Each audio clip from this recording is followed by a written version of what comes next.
오늘의 사연 시작합니다. 저는 30대 중반의 평범한 회사를 다니는 아주 평범한 남자입니다. 저에게는 예쁜 와이프와 아이들이 있습니다. 저는 결혼을 일찍 한 편이라 아이들도 제 또래 친구 아이들보단 크고요. 아무튼 결혼 생활은 아무런 이상 없이 와이프와 아이들까지 아주 즐겁고 또 피곤하게 지내고 있습니다. 아이들과 와이프와 같이 재밌게 지내면 그만큼 에너지가 필요하니 피곤한 건 당연한 거겠죠. 저는 이렇게 즐겁게 살고 있는데요. 그런데 더 재미있는 일이 생겨버렸습니다. 제가 다니는 회사는 저처럼 아주 평범하고 작은 회사인데요. 같이 일하는 남자 2분, 또 여자 2분에서 사장님과 저를 포함해 총 6명이 있습니다. 여자 1분은 저보다 나이가 많고 결혼은 했는데 아직 아이가 없고 또 1분은 저보다 어리고 결혼도 했지만 아이가 없었습니다. 저희는 일이 없을 때는 서로 농담도 하고 가정사도 얘기하고 재밌게 지내고 있습니다. 그런데 말이죠. 저보다 어린 직원이 가끔 보면 참 안쓰럽다, 뭐 그렇게 생각이 들 때가 있습니다. 남편분은 사업을 하는지 같이 놀러 간다, 휴가 때는 뭘 해야지, 뭐 그런 얘기는 일절 없습니다. 그래서 궁금한 저는 휴가 때 주로 뭐 하냐고 물어보기도 했습니다. 처음에는 뭐 이것저것 친구들이랑 놀러도 가고 해요. 그렇게 말을 돌리곤 했는데 지금은 그냥 집에 있거나 쉬어요 라고 솔직하게 말을 합니다. 이런 모습을 보면 참 안 됐다. 남편분이 사업을 하니 뭐 어쩔 수 없지 뭐, 그런 생각도 듭니다. 나이가 저보다 많은 여직원분은 남편분이 저희와 같이 평범한 회사를 다녀서 시간도 맞고 휴가도 맞춰서 놀러가고 해서 그런지 이분은 뭐 불평도 없고 불만도 없고 그냥 저냥 사는 것 같았습니다. 남직원들은 그냥 사는 것 같습니다. 남자들 얘기는 재미가 없어서 안 하는 걸로 할게요. 저희는 평소처럼 일을 하다가 농담도 하고 여러 얘기를 했습니다. 이날은 1분은 휴가에 2분은 출장, 뭐 그래서 1시간 정도는 그 어린 직원이랑 같이 사무실을 지켰습니다. 제가 말도 많고 재미는 없지만 관심들이 많아서 말을 많이 거는 편이라 사람들도 저에게 말을 많이 거는 편입니다. 어린 여직원이랑 둘이 있는데 저는 할 일이 있어 업무에 집중을 하고 있었죠. 그런데 여직원이 옆에 와서 계속 말을 거는 겁니다. 집에 가면 뭐 하는지, 집에서 뭘 하면 재밌게 지내는지 등등 말이죠. 이렇게 묻더군요. 집에서는 주로 뭐 하세요? 집에 가는 거 재미있어요? 재밌죠. 집에 가면 진짜 귀여운 애기들도 있고 이쁜 마누라가 있으니까요. 아직도 와이프가 이쁘세요? 아이들은 뭐가 그렇게 귀여워요? 아이들 엄청 이뻐하시나 봐요. 와이프는 세상에서 제일 예쁘고 사랑스럽고요. 아이들은 정말 천사들 같아요. 힘들게 아빠 하면서 따라다니고 뭘 해달라고 하는 게 많아서 그렇지 피곤한 거 빼고는 정말 너무 감사하고 좋아요. 제 체력이 너무 저질이라 너무 피곤하긴 해요. 와, 정말 좋은 남편에 정말 좋은 아빠네요. 아니 뭐 그 정도는 아닌데 그냥 다 좋아요. 즐겁잖아요. 저는 집에 가면 맨날 밥 먹고 뭐 별거 할 게 없는데 너무 심심해요. 아, 남편분이 사업을 하신다고 했죠? 그런데 사업하시면 어쩔 수 없는 것 같아요. 근데 많이 심심하시겠다. 맞아요. 어쩔 수 없어서 그냥 그러려니 생각하죠. 제가 선택한 거니까요. 남편분이랑 시간 맞춰서 휴가라도 가셔요. 남편이 그런 걸 별로 안 좋아해요. 맨날 하는 것도 아닌데 그래도 1년에 몇 번이라도 맞춰서 놀러 가자고 먼저 얘기해 보세요. 맨날 얘기하는데 이제는 지겨운가 봐요. 다 하기 싫다, 귀찮다. 사업하니까 힘들어서 그래, 그냥 쉬고 싶다, 그런 얘기만 해요. 좀 힘드시겠다. 어휴, 커피 한잔 하실래요? 고마워요. 이거 드시고 릴렉스 하세요. 알겠어요. 잘 마실게요. 저희는 이렇게 이런저런 얘기들을 자주 했고 얘기를 들을 때마다 동정심과 마음이 가기 시작했습니다. 뭐랄까, 그냥 오빠로서 지켜주고 싶다, 뭐 그런 느낌? 얘기할 때마다 그녀는 한숨이 가득했고, 그런 얘기를 할 때마다 저는 화제를 돌려서 분위기를 전환을 시도했죠. 일부러 농담도 많이 했는데 그녀는 참 잘 웃어줬습니다. 술 좋아하시죠? 언제 술이라도 한잔 하실래요? 맨날 재밌는 얘기도 해주시고 기분도 풀어주시고 너무 고마워요. 제가 언제 술이라도 한잔 사드리고 싶어요. 아, 고맙긴 한데 둘이 술 먹는 건 좀 그렇지 않을까요? 아, 제가 생각을 못했네요.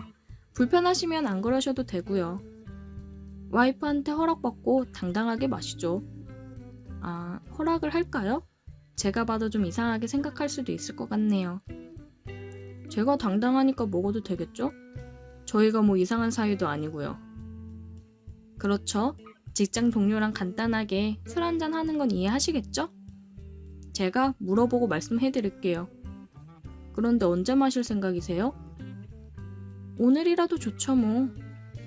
아, 일단 물어보고 말씀해드릴게요. 근데 제가 술을 잘 못해서. 제가 잘하니까 괜찮아요. 저는 직장 동료가 얘기한 거라 거절을 못하고 와이프에게 사실대로 고하고 허락을 받아냈습니다. 그런데 이것이 비극의 시작이었습니다. 아까 와이프한테 물어봤는데 허락해줬습니다. 끝나고 바로 드실 건가요? 식사하면서 같이 반주하시죠? 그러면 장소 잡고 얘기해주세요. 저희는 일이 끝나고 근처 밥집이 아닌 그냥 술집으로 갔습니다. 오랜만에 맘맞고 직장 동료랑 술 먹는 게 너무 좋네요. 예, 저도 좋네요. 처음은 시원하게 소맥으로 말아서 한잔 할까요? 맨날 집에서 혼술하는데 너무 지겨웠어요.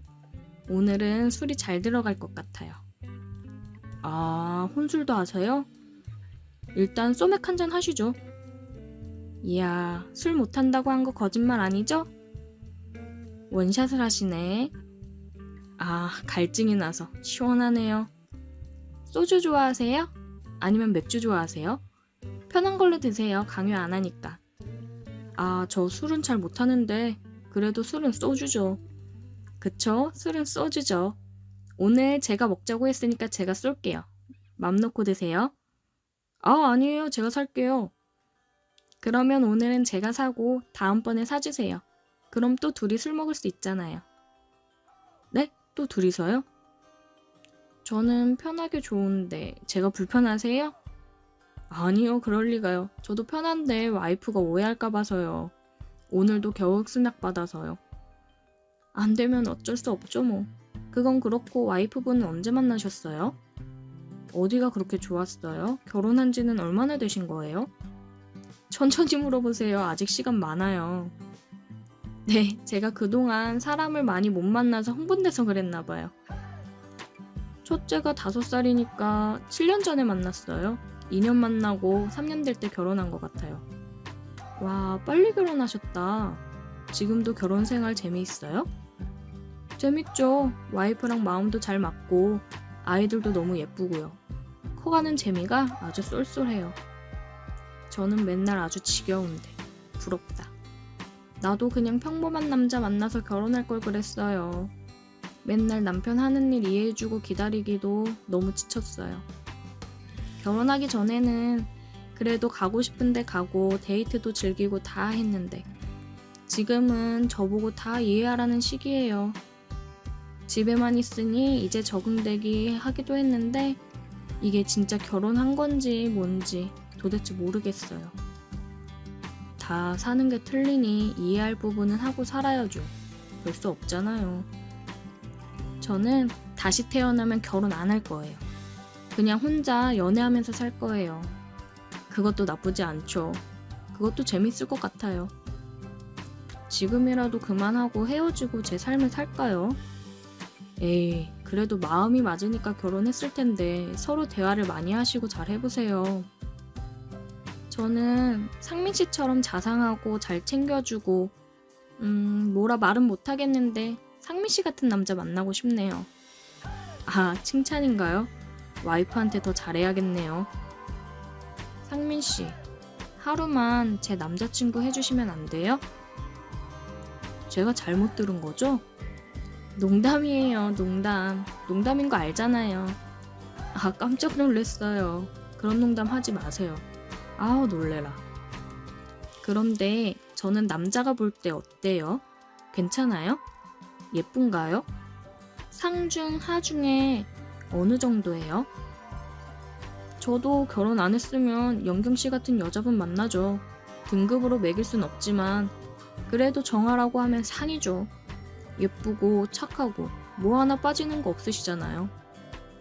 그럼 제가 좋다는 건가요? 아, 또 농담하시네. 이제 안 속아요. 네, 알겠어요. 술 한잔 해요. 너무 힘들어하지 말고 즐겁게 생각하세요. 와이프한테 허락받으면 자주는 아니더라도 가끔 술친구 되어드릴게요.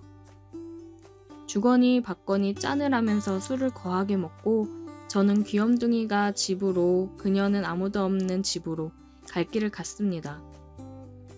다음날 그녀는 회사에서 커피도 사주고 고맙다고 다음에도 부탁한다며 얘기했고 한 달 뒤에 회식이 있어 다시 술자리를 하게 되었습니다. 이 자리는 공식적인 자리라 편한 마음으로 갔습니다. 술자리를 하던 중 문자가 와서 보니 영경씨가 문자를 했습니다. 1차 끝나고 따로 한잔 하자고요. 둘이 먹는 자리가 편하다고 말이죠. 일단은 봤지만 답장은 안 보냈습니다. 혹시라도 누가 볼까 말이죠. 제가 문자 보냈는데 보셨어요? 일부러 답장 안 한 거죠. 조금 있으면 술자리 끝난다고 하니까 따로 한잔 해요. 기다릴 거예요. 아, 자리가 좀 그렇지 않나요? 일단은 알겠어요. 저는 술이 좀 돼서 알딸딸한 상태였는데 그녀는 보니 멀쩡했습니다. 회식이 끝나고 그녀는 제 옆으로 와서 상민 씨는 조금 취한 것 같네요 라고 말하며 갑자기 귀엽다고 훅 들어왔습니다. 저는 술 취한 척 못 들은 척 했고 그녀는 저를 끌고 술집으로 갔습니다. 상민 씨는 술 취하니까 더 귀엽고 더 잘생긴 것 같아요. 아니에요. 저 이제 나이 많이 먹고 살쪄서 별로예요. 아, 상민 씨, 나 상민 씨랑 데이트하고 싶어요. 제 부탁 들어줄 수 있어요? 안 돼요. 저는 가정도 있고 그럴 수 없어요. 미안해요. 아니, 뭘 하자는 게 아니고 출장 간다고 하고 하루만 다른 데서 데이트만 해주면 안 돼요? 안 돼요. 그건 와이프한테 너무 미안할 것 같아요. 그럴 수 없어요. 그럼 일단 우리 술이나 좀 먹어요. 아까 술을 많이 못 먹었어요. 짠해요, 짠. 이거 봐, 너무 귀여워. 아, 진짜 어떡하지? 상민씨, 하루만 데이트 해줘요. 아니, 진짜 안 된다고요. 저는 애도 있고 안 돼요, 안 돼. 귀여워. 내가 상민씨 취해서 그러는데 언젠간 잡아먹고 말 거야. 사자도 아니고 뭘 잡아먹긴 뭘 잡아먹어요. 그런 말 하지 마요. 두고 봐요. 나는 이제 내가 술을 먹는 게 아니라 술이 나를 먹고 있었다. 어느 순간 필름이 나갔다가 들어오길 반복했고 집에 가야겠다는 생각이 들었어요. 아, 너무 많이 먹어서 이제 집에 가야 될 것 같아요. 막병 먹고 가요. 그럼 되죠? 더 못 먹을 것 같은데. 아, 힘들어요. 이것만 먹어요. 그럼 상민 씨가 더 귀여워지니까. 아, 이게 막병이에요, 진짜로. 그녀는 마지막 병을 먹겠다며 자리를 제 옆으로 옮겼고 지는 술을 안 먹고 자꾸 나에게 술을 먹였어요. 왜 자꾸 나만 줘요? 영경 씨도 먹어요. 나도 먹고 있거든요. 아, 상민 씨 진짜 귀엽다. 내 거 하고 싶은데 안 돼요? 그녀가 순식간에 내 입술에 입맞춤을 했고 술이 잠깐 깼습니다. 뭐 하는 거예요? 아, 이제 그만 먹고 갈래요. 실수예요, 실수. 이제 거진 다 먹었으니까 화 풀고 이것만 먹고 가요. 진짜로 장난 안 칠게요. 내가 맨날 집에만 있었는데 상민 씨가 너무 재밌게 해주니까 고마워서 뽀뽀 한번 했어요. 그것도 못해요, 정말? 안 되는 건 안 돼요. 다신 하지 마세요. 그렇게 한 잔 한 잔 먹고 마지막 잔을 마셨는데 마지막 잔으로 저는 필름이 완전히 끊겼습니다. 상민 씨, 일어나요. 집에 가야죠. 눈을 떠보니 못해. 이게 뭔가, 이게 뭐예요? 내 옷은 왜 다? 뭐예요, 영경씨? 상민씨가 술이 너무 취해서 잠깐 술 깨고 가려고 데리고 왔어요. 제가 뽀뽀하니까 와이프 이름인지 잘 모르겠는데 부르면서 제 입술에 입맞춤을 하고 저를 만졌어요. 저도 모르게 응했고요. 아, 진짜 미안한데요. 우리 술 먹고 진짜 실수한 거니까 이번 일은 정말 없던 걸로 해요. 정말 미안해요. 없던 걸로 해줄 테니까 대신 한 달에 한 번 만나서 데이트해요. 아무도 모르는 데로 가서 데이트해요. 그럼 비밀로 할게요. 아, 알겠어요. 일단 집 좀 갈게요. 상민씨, 내가 사랑하니까 우리 다음에 데이트할 때 더 재밌게 해요. 회사에서도 볼기가 불편했고 그래도 애써 아닌 척하며 지냈습니다. 그녀에게 문자가 왔고 다음 주에 데이트를 하자고 문자가 왔습니다. 저는 알겠다고 했고 다른 지역으로 가서 데이트를 하자고 얘기를 했어요. 우리는 그렇게 하지 말아야 할 선을 넘고 말았습니다. 우리는 치밀하게 다른 지역으로 각자의 차를 타고 가서 만났습니다.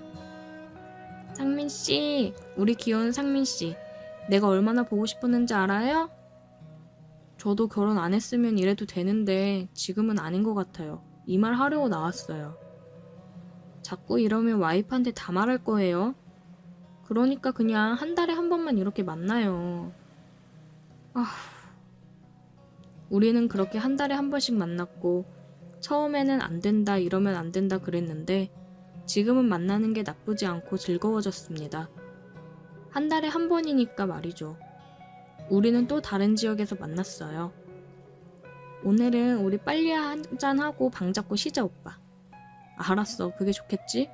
응, 오늘은 내가 더 잘해줄게. 알겠어, 나도 오늘은 확실하게 해줄게. 너무 흥분돼. 빨리 가자. 우리는 술 한잔하고 곧장 모텔로 갔습니다. 모텔 현관부터 입술을 덮치면서 들어갔고 샤워 그딴 거 필요 없이 그녀를 만지기 시작했습니다. 우리는 그렇게 뜨거운 밤을 보냈고 지금도 그렇게 하고 있어요. 앞으로 어떻게 해야 될지 걱정입니다. 아직까지는 와이프에게 걸리지 않았는데 영원한 비밀이 있을까 생각이 듭니다. 오늘의 사연 여기까지입니다. 오늘도 들어주셔서 감사해요. 구독, 좋아요, 알림 설정 부탁드려요. 오늘의 사연 시작합니다. 안녕하세요. 저는 30대 평범한 남자입니다. 저는 그냥 평범하게 직장 생활을 하고 있는 남자예요.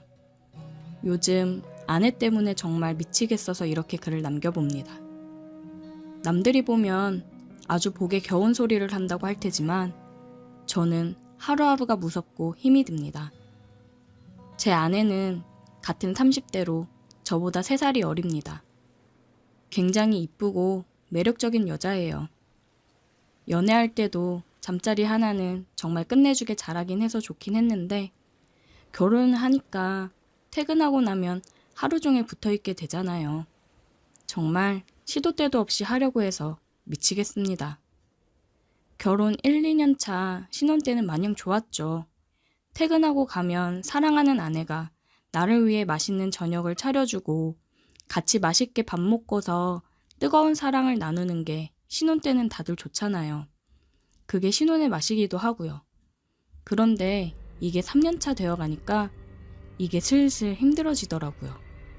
저는 일을 하고 피곤해서 좀 쉬고 싶을 때도 있는데 아내는 정말 매일 지치지도 않는지 자꾸만 부부관계를 하려고 합니다.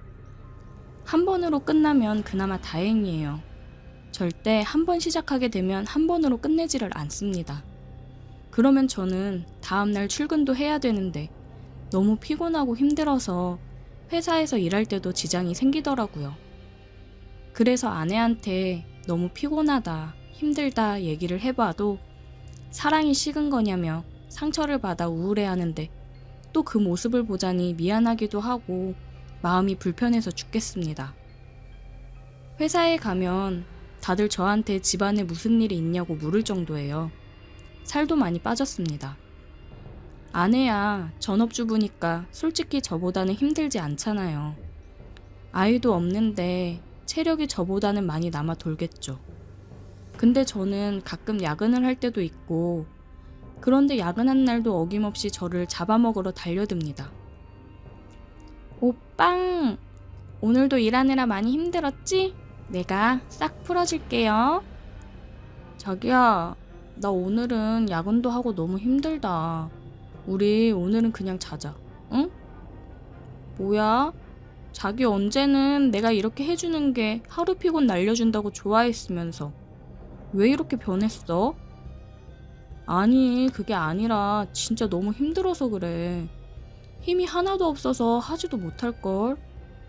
그건 걱정하지 마. 자기는 그냥 가만히 있어요. 내가 다 알아서 할게. 아내는 또 저를 잡아먹기 시작했습니다. 진짜 기가 쪽쪽 빨리는 기분이었어요. 위에서 아내는 너무 좋다는 표정을 하며 혼자 홍콩 갈 준비를 하더라고요. 매일이 너무 힘이 들었습니다.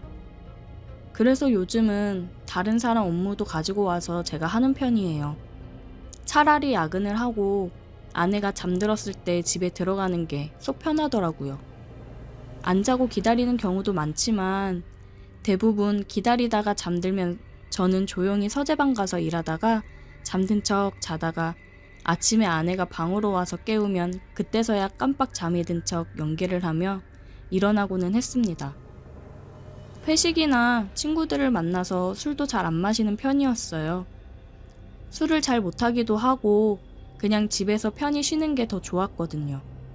근데 요새는 먼저 우리 회식 안 하냐고 제안을 하기도 하고 친구들한테 연락해서 약속을 잡아서 술 마시고 집에 늦게 들어가고 그랬어요. 취해서 그냥 아내가 뭐라고 하든 대꾸할 정신도 없이 잠들어 버리자 싶었습니다. 근데 웬걸? 제가 취해서 정신이 있건 없건 간에 아내는 자기가 할 일을 열심히 하더군요. 술에 취해 제정신이 아닌데도 이게 잘 된다는 게 어이가 없었습니다. 이러나 저러나 아내는 자기 욕구를 채우기 바쁜데 괜히 술 마시고 야근하면서 내 몸 망치느니 그냥 집에 일찍 들어가자 싶더라고요. 하루는 아내랑 집에서 저녁을 먹고 있었어요. 자기야, 우리 술이나 한잔 할까? 저번에 선물 받은 와인 있지? 응, 있지. 갑자기 술은 왜? 그냥 자기한테 할 얘기도 있고 선물 받은 와인 마시나 볼까 해서. 알겠어. 내가 꺼내올게. 잠깐만. 저는 크게 심호흡을 하고 아내에게 얘기할 준비를 했습니다. 꺼내온 와인을 한 모금 했어요. 오빠, 이거 진짜 맛있다. 그러게 맛있네. 근데 자기야, 나 할 말이 있는데. 무슨 말? 오빠 할 말 있어서 술 마시자고 한 거구나? 정말 자기가 내가 하는 말에 상처를 받지 말고 정말 진지하게 들어줬으면 좋겠어. 뭐야 무섭게. 뭔데 그래? 자기야, 나 진짜 자기 너무 사랑하는 거 알지? 응, 알지. 근데 자기를 정말 사랑하긴 하는데 매일 우리 사랑의 관계를 하는 게 나 너무 힘들어. 자기 나 살 진짜 많이 빠진 거 알지? 요즘 일하는 것도 힘든데 집에 와서도 쉬지도 못하고 매번 그렇게 하니까 진짜 내 몸에서 힘이 싹 빠지는 기분이야. 뭐야, 오빠는 나랑 하는 게 그냥 힘들었어? 오빠도 좋아했잖아. 근데 왜 말을 그렇게 해? 아니 좋지. 너무 좋은데 그게 정도가 좀 지나치다는 거지. 나도 나이 먹어가면서 예전 체력도 아니고 거의 매일 하니까 뭔가 미적지근한 느낌이랄까? 차라리 좀 뜸하게 하면서 분위기 제대로 잡아서 하면 우리가 더 뜨겁게 사랑을 나눌 수 있지 않을까? 너무 충격이야. 오빠는 나랑 하면서 별로 안 좋았다는 거네? 나만 좋아한 거잖아. 예전이랑 오빠 너무 달라졌어. 전에는 맨날 먼저 달려들고 그래놓고 어쩜 이래? 아, 왜 그래? 그런 게 아니고 내가 요즘 체력이 많이 딸려서 힘들어서 우리 조금만 횟수를 줄이자고 얘기하는 거야. 응? 자기야, 삐지지 말고. 나 진짜 살 빠진 거 좀 봐. 나 회사에서도 너무 힘들단 말이야. 일단 오빠가 무슨 말 하는지 알겠어. 나 오늘 먼저 잘게. 오빠가 뒷정리 좀 해주라. 아내는 완전 시무룩해져서 방으로 들어갔습니다. 괜히 아내에게 미안하기는 했지만 제가 살기 위해서는 이 방법밖에는 없었습니다. 저도 일단 살고 봐야죠. 진짜 기가 쪽쪽 빨리면서 얼마나 힘든지 겪어보지 못한 사람은 모를 거예요. 저는 저렇게 잠깐 삐지고 말겠지 생각을 했습니다. 근데 그건 저의 착각이었어요. 아침까지 일어나지 않고 자고 있는 아내한테 볼뽀뽀를 해주며 출근하고 오겠다고 인사를 하고 출근을 했습니다. 아침까지도 기분이 다운되어 있는 아내를 보면서 기분이 썩 유쾌하진 않았지만 그런 아내를 뒤로하고 출근을 했어요.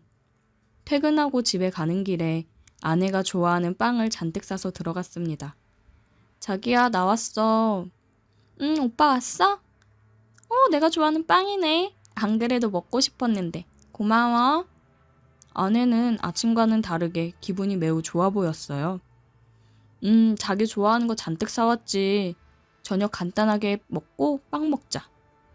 내가 저녁 준비할 테니까 옷 갈아입고 나와. 저는 좋아진 아내를 보고 다행이라고 생각하고 옷을 갈아입고 나갔어요. 짠! 오빠 건강 생각해서 내가 건강식으로 준비했지. 그리고 이거. 밥 먹고 꼭 챙겨 먹어. 이게 남자한테 엄청 좋은 영양제래. 이거 먹으면 안 되던 것도 되게 해준다고 엄청 유명해. 아내는 식사도 건강식에 남자한테 좋다는 영양제를 잔뜩 구매했더라고요. 아, 응, 고마워. 잘 챙겨 먹을게. 그거 먹고 오늘 한번 해보자. 약효가 얼마나 좋은지 봐야지. 아내는 제 체력 문제라 생각하고 영양제를 먹으면 괜찮을 거라 생각했어요. 그렇게 저는 또 기가 쏙 빨렸습니다. 그런데 약효가 있기는 한 건지 피곤하거나 힘들지는 않더라고요.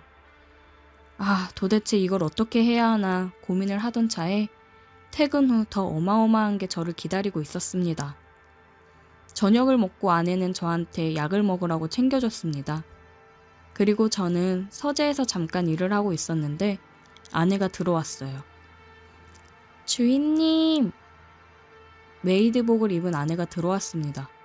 저는 사례가 걸려 헛기침을 했어요. 아니, 자기야 이게 뭐야? 오빠가 매일 똑같이 해서 지루해하는 것 같아서 내가 준비했지. 주인님, 뭐 필요하신 거 없으신가요? 제가 다 해드릴게요. 아니, 정말 힘들지만 메이드복을 입고 저에게 얘기를 하는 아내를 보니 정말 참을 수가 없더라고요. 저는 아내에게 달려들었습니다. 아이 참 주인님, 너무 급하시다. 이쪽으로 오세요. 제가 해드릴게요. 그렇게 저는 힘든 줄도 모르고 아내랑 뜨거운 밤을 보냈습니다. 다음 날 아침이 되니 출근하기가 힘들더라고요.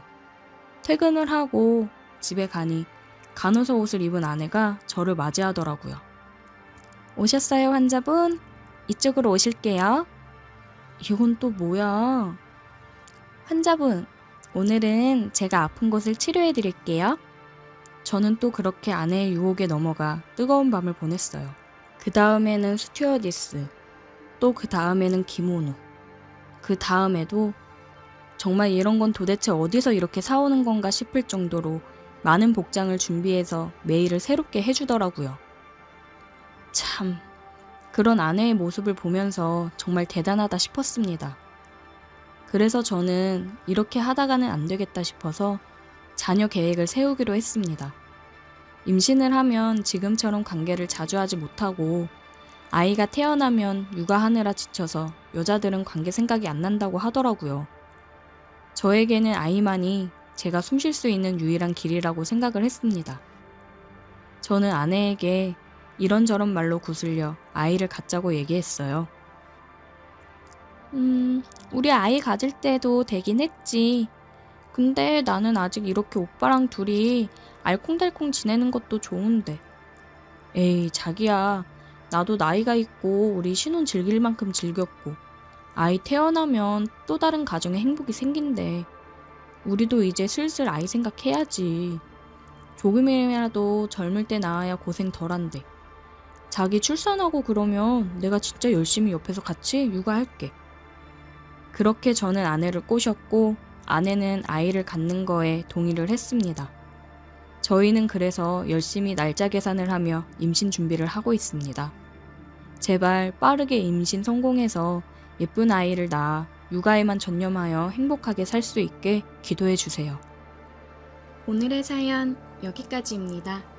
오늘도 들어주셔서 감사해요. 구독, 좋아요, 알림 설정 부탁드려요. 오늘의 사연 시작합니다. 안녕하세요. 저는 20대 여자예요. 하숙집에서 지내다가 고시원으로 나와 살게 된 이야기를 해볼까 합니다.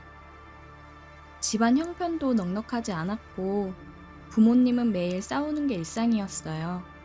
그래서 저는 성인이 되면 바로 독립을 해야겠다고 항상 다짐을 했습니다. 이 집에서 버티고 버텨 성인이 되었고 저는 그동안 알바하면서 조금씩 모아놨던 돈을 들고 그냥 무작정 집을 나와서 서울로 상경했어요. 며칠은 PC방을 전전하며 다녔고 저렴한 가격에 하숙집을 찾아 들어가게 되었습니다. 하숙집 아주머니께서 제 사정을 들으시고는 안쓰러워하며 하숙비도 저렴하게 지낼 수 있게 해주셨어요. 굉장히 감사한 분이죠. 저는 일자리를 구해서 밤낮 없이 알바를 했습니다. 하숙집 아주머니는 건강은 챙겨가며 일을 하는지 물어보고 밥도 맛있는 걸로 많이 차려주셨어요. 하숙집에는 저를 빼고 남자 2명, 여자 3명, 그리고 하숙집 아주머니 부부, 그 아들이 살고 있었습니다. 저는 하숙집 아주머니가 잘 챙겨주고 그래서 감사한 마음에 아주머니한테도 그렇고 아저씨랑 그 아들한테도 살갑게 대했어요. 아들은 보니까 28살이라고 하는데 그냥 백수로 지내는 것 같더라고요. 믿는 구석이 있어서 그런 건지 딱히 일도 안 하고 맨날 빈둥빈둥 거리면서 지냈습니다. 아주머니가 그래서 매번 한숨을 쉬시고 힘들어 하시는 것 같더라고요. 그리고 아저씨는 택시 운전을 하시더라고요. 매번 식사는 집에 들어와서 먹고 그랬어요. 하숙집에서 지내면서 같이 있는 여자들이랑도 좀 가까워졌습니다.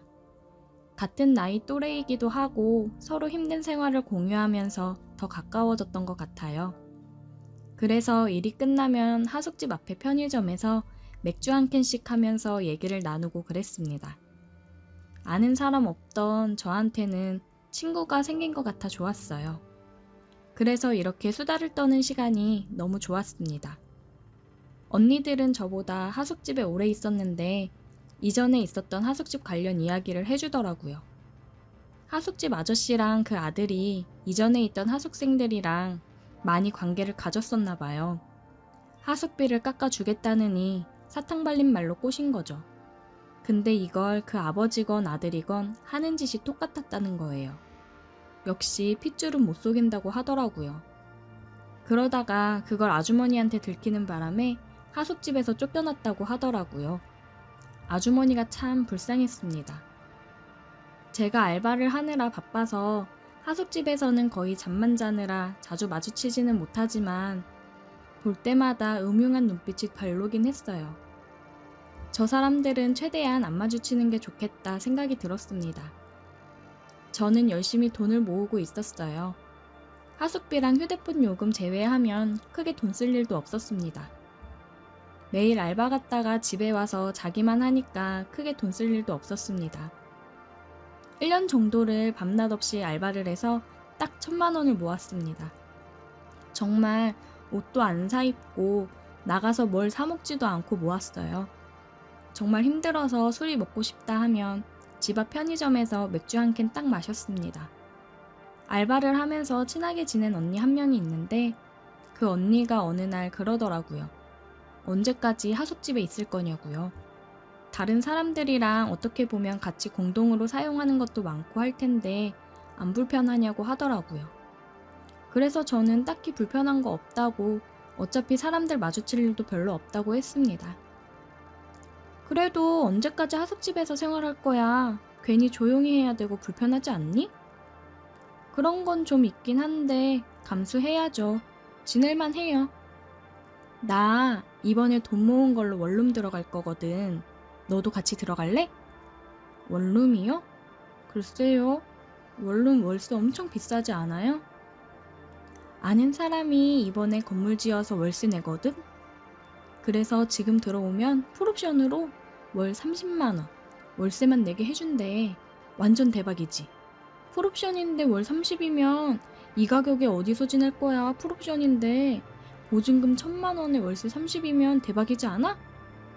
와, 진짜 월세 30이에요? 진짜 괜찮네요. 아무래도 같이 살면 트러블 생길 수도 있는 거고 너도 들어온다고 하면 내가 잘 얘기해 줄게. 옆집에서 같이 살면 혼자 살기 무섭지도 않고 얼마나 좋아. 그렇긴 하죠.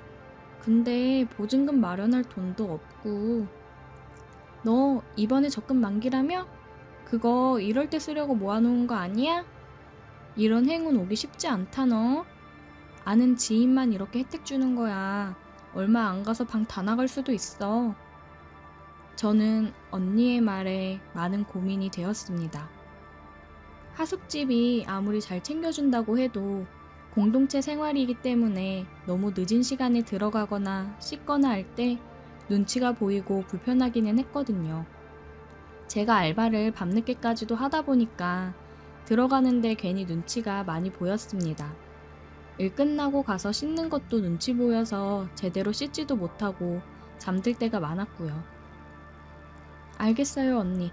그럼 저도 같이 들어갈게요. 잘 생각했어. 너 진짜 운 좋은 거야. 어디서 이 가격에 방 못 구하는 거 알지? 근데 2년 계약 끝나면 월세 오를 수 있는 건 알아둬. 네, 그때까지 또 열심히 돈 모아야죠. 그럼 어떻게 하면 되는 거예요?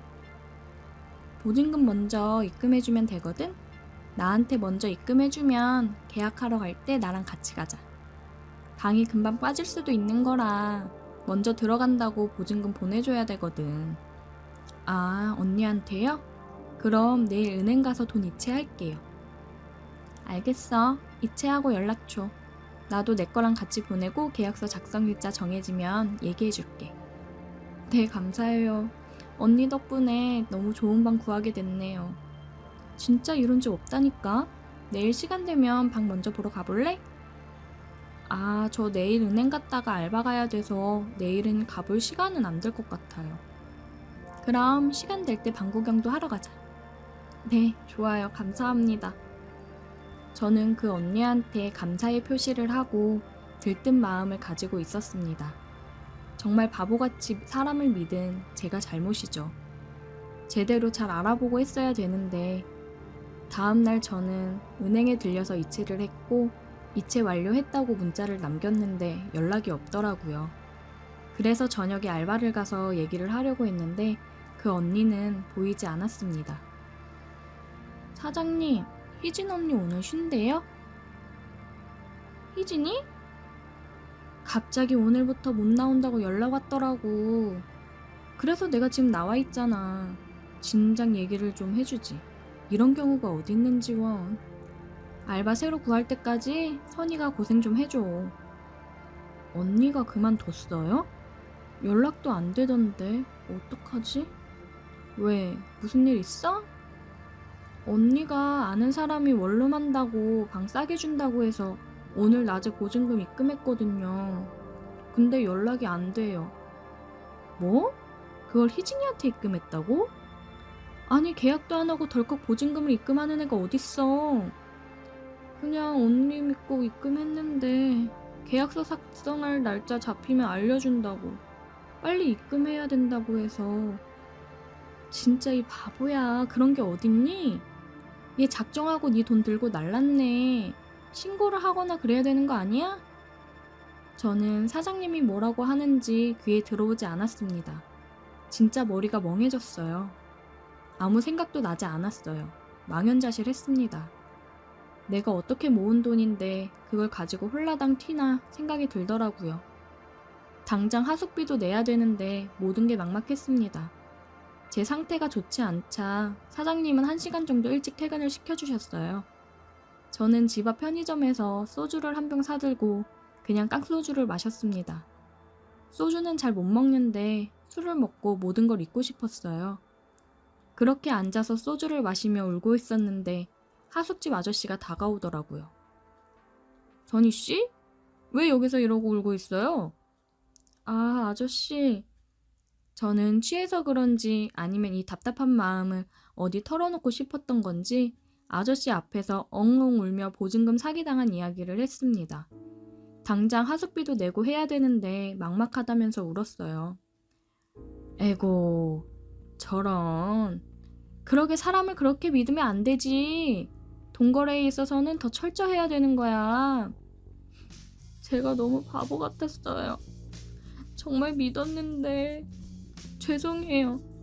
혹시 이번 달 하숙비는 다음 달에 같이 드리면 안 될까요? 어허, 이를 어쩐담. 내가 좀 도와줄까? 네, 좀 도와주세요. 다음 달에 같이 드릴게요. 너무 죄송해요. 내가 이번 달 하숙비 줄 테니까 그걸로 내. 계약서 봤지? 우리는 따로 보증금 안 받는 대신 하숙비 2달만 밀려도 바로 내보내는 거. 내일도 일하나? 네, 내일 12시에 알바 가요. 감사합니다, 아저씨. 그럼 알바 가기 전에 나 좀 볼까? 내가 데려다 줄게. 10시 30분쯤 집 앞으로 나와. 내 택시 타고 가지. 네, 감사합니다. 정말 감사해요. 그래, 울지 말고 신고하고 하면 금방 잡을 수 있겠지. 울지 마. 아저씨의 위로에 눈물이 났습니다. 생각보다 괜찮은 사람이었구나 생각이 들더라고요. 다음날 저는 시간에 맞춰 아저씨 택시를 탔어요. 저 근데 알바 12시까지라 아직 시간이 많이 남는데. 그래, 알지. 잠깐 나랑 어디 좀 들릴까? 어디요? 가보면 알아. 아저씨는 차를 끌고 어디론가 향했습니다. 도착한 곳은 인적이 드문 공원이었어요. 아저씨, 여기는 왜... 선이야, 내가 앞으로 하숙비는 해결해주마. 그럼 선이도 뭔가를 해줘야 되지 않겠어? 아, 이게 언니들이 말했던 거구나 생각이 들었습니다. 하숙비는 시간을 주시면 제가 마련할게요. 왜 어렵게 가려고 그래? 앞으로 하숙비 생각은 안 해도 된다니까? 하숙비 올리고 그러면 또 어디로 나갈래? 돈도 없으면서 갈 곳도 없어. 잘 생각해봐.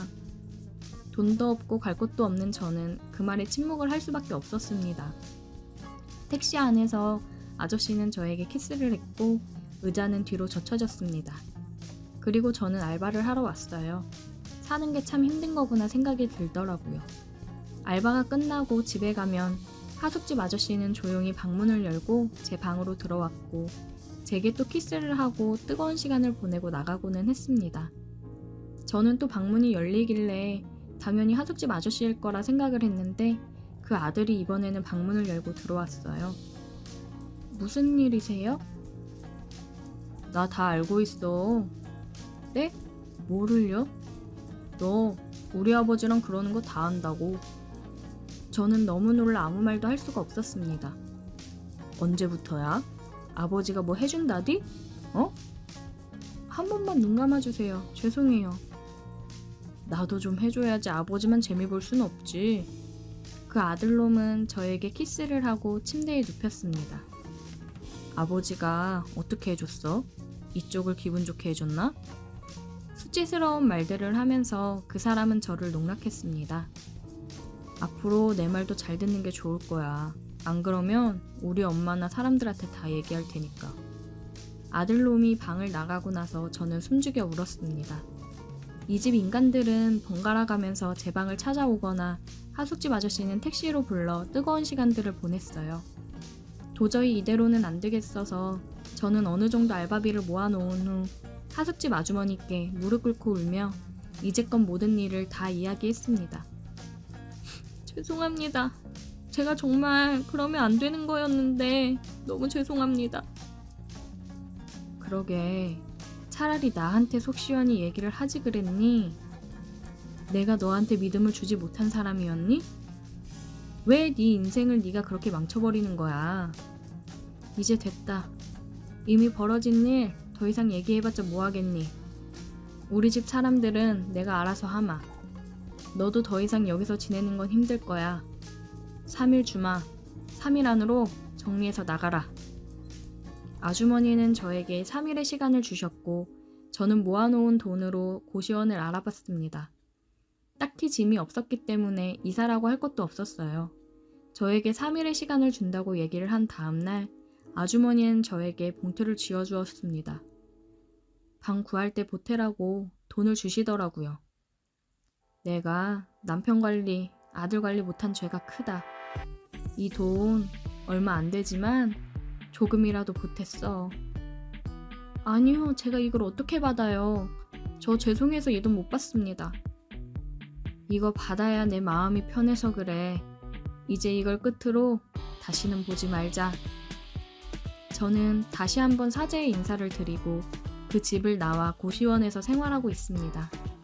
한순간의 판단의 실패로 돌이킬 수 없는 실수를 했지만 앞으로 정신 차리고 노력해서 살아가다 보면 좋은 날이 오긴 하겠죠? 오늘의 사연 여기까지입니다. 오늘도 들어주셔서 감사해요.